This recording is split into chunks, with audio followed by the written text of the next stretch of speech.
Hello everyone! I hope that you're doing amazing wherever you are in the world. My name is Shikha and I welcome you to my channel. As always, I'm so grateful that you're listening, subscribing and commenting. I really appreciate the support. And in this one, I wanted to continue on with my Dating and INFJ series and speak to you about four things that I have found to be indicators that an INFJ is interested in you. Now, I kind of created this list because I was getting the same question, as I said, over and over again. And this is one of the questions that I get asked a lot, is that, how do I know? I have no idea if my INFJ is even interested in me. I mean, sometimes they are happy seeing me, sometimes they're cold, sometimes they're aloof, sometimes they're ecstatic or excited. So they go up and down, and I don't know if they're just being polite, or are they actually interested, or do they actually like hanging out with me, or is it just that they're so nice that they can't say no? They're not that nice. Okay, INFJs are not that nice, so we will say no. But so they're confused, and the non-INFJs always ask me, I don't know if they're interested or not. Can you give me some signs that I could look at that makes me realize, okay, my INFJ is interested in me? And so I created this list, and this is a list I kind of send out to everyone who or talk to the people who asks me this question. But the first one, as always, has to be about time, right? Time, space, energy. And all of these things, time, space, energy, are extremely precious to an INFJ. By time, I mean the time that we spend with you. By space, I mean the personal space that we have, so our home, our space, our body. And energy, of course, that you know what that means. Are we going out all day long and then still hanging out with you at night? Are we working all day and then still being like, yeah, sure, I'll come and see you after? Are we like exhausted, but we're like, no, I know I'm exhausted, but I still want to see you, kind of thing, right? So that is obviously time, space, energy. Is your INFJ spending their time, their space, their energy with you? And that's a very simple, basic, really good gauge of if the person likes you or not, because we are not, as an INFJ, spending any time, space, or energy on people we don't care about. If we don't care about you, we're not going to spend time with you. We're not going to let you be in our space, in our personal space, or in our home, our apartment, and we're not going to spend our energy on you, right? So we're not. It's just not going to happen. We really have to care about someone to do that for them, okay? So that's a huge one. So if they are still talking to you, if they're still spending time with you, if they're still going out with you, if they're still, doing all that stuff with you, then yes, they do like you, okay? Now, they might like you just as a friend. And again, the other three things, if they're doing those other three things as well, then they like you more than a friend. But that's, of course, something that you have to gauge for yourself as well. Because sometimes an INFJ is very interested in you as a friend. And if they keep on telling you, I just like you as a friend, then please take that sign and move on, right? The second thing that I would say, so again, the first thing was time, space, energy. The second thing is deep conversations, right? We are very private people in general, and I've said this many times, we're very private. And so if we're having deep conversations with you, if we're telling you all of our deep, dark secrets in terms of I really like spirituality, or oh my God, I'm really into God, or quantum physics, I just read about it all day long, or I have this weird hobby that I like to read manga, or, when you're telling people these kind of things, I tell all of this stuff to you guys, but there's a lot of other secrets or other deep conversations I have with my friends that I don't have with the viewers because it's a little bit too personal. But, is your INFJ telling you all of these weird, deep things about them? Are they having these conversations with you? Like, are they talking to you about religion and spirituality? Are you sitting down and having 4 or 5 hours of deep conversation where you literally feel like you've kind of entered a deep vortex or a new dimension with them, where they're like, their eyes are sparkling and their face is glowing and they're excitedly talking to you, intensely talking to you about something that they care about? Is that happening? Again, it's also about time and energy, but it's about the deep conversations, because we can give time and energy to someone but not have deep conversations with them. So that also is a very important indicator of the INFJ liking you or not, okay?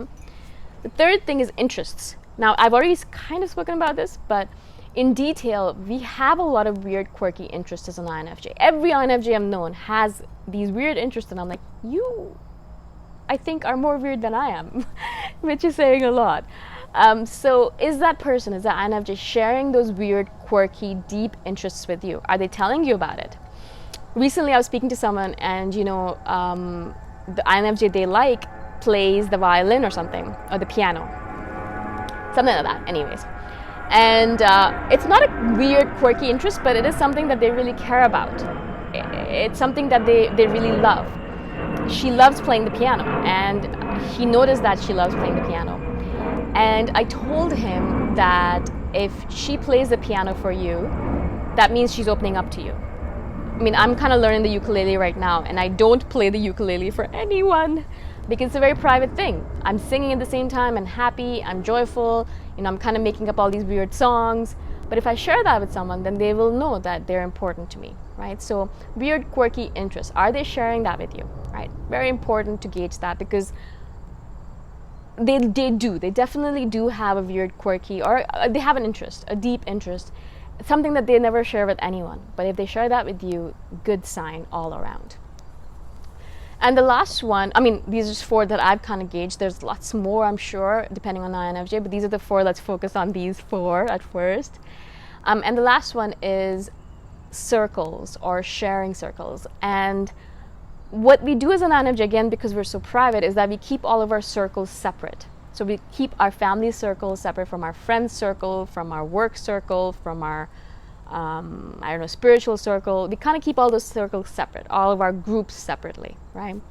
But what happens sometimes is that, when we like a person, then we'll have a tendency to introduce that person to all of our different circles. And we'll have a tendency for them to come into all of our circles. So we will make them meet our friends, and then we'll even make them meet our work friends, and then we'll be like, all right, you want to meet my family? And all casual, of course, because we don't want to put too much pressure on the person. And then little by little, we kind of introduce them to all of the different circles, all the different groups we have. That is a sign, I would say, a big sign actually, that the person likes you, because we just do not like mixing the circles. For some reason, we have this weird thing. No, actually, I know why we have it. It's because we kind of present a different face or a different INFJ side to us, to every different group. With the family, we're like a joker. With the friends, we're kind of like a spiritual guru or a counselor. With our work, we're kind of like a workaholic. So we kind of present a different side to ourselves to each of our groups. And we're afraid, if all the different groups mesh up or mingle up, we don't know which side to present anymore. Like, how should I behave anymore? I don't know. I mean, there's obviously other reasons to it as well. It's simpler. It keeps things safe. Not many people know about everything about you, and you're able to stay as private as you want. And there's many other reasons for it as well.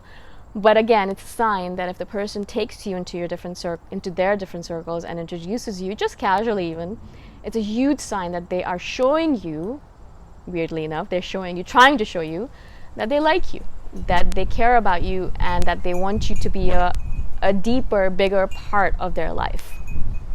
Now, one of the unfortunate things about being an INFJ is that we don't actually say it directly to the person that we like. I wish we could. It would be so much easier.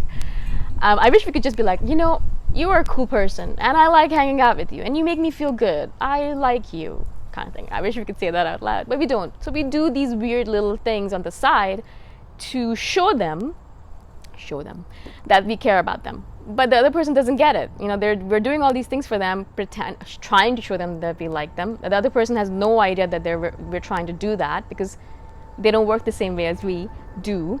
And so there's a confusion or misunderstanding on both sides. And that's why I really wanted to do this video, because I wanted to clear up the misunderstanding somehow, try to clear up the misunderstanding.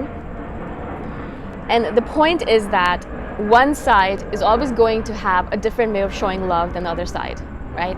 And INFJs have a very weird, different way of showing that they care about you. And that's why if you can just kind of follow these 4 rules and kind of, obviously kind of look at your INFJ and see how they are and what kind of INFJ they are. But if you can just follow these 4 rules and be like, oh, right, okay, cool, yeah, she does like me, or he does like me because, or they do like me because they're doing all these things for me. Cool, awesome. If you can just kind of let off the pressure a little bit, because off of yourself as well, and off of your INFJ, because they're really trying to show you that they care about you, but you're not getting the signals because our signals are so mixed and convoluted and unclear. So hopefully with this video you can be like, oh right, okay, these are signals. I was missing them till now because I had no idea, but now I get it, right? So if you can just make that little step forward and you can realize, oh right, my INFJ does like me. Okay, cool, that's fine. So I can actually keep on going with this, on this path that I'm on. I don't have to give up on my INFJ. If you can do that, then that's awesome. If this video can do that for you, I would be really grateful. Now again, I do want to do more dating and INFJ videos, and I have many topics, but if you have any questions, specific questions that you are asking about this particular subject, if you have an INFJ that's really confusing you, that you like and you want to be in a relationship, then ask the question and maybe I can do a video that will help you out and other non-INFJs out as well, which is my goal. Again, thank you so much for listening. Thank you for being on my channel. I really appreciate your support, and I shall see you the next time around.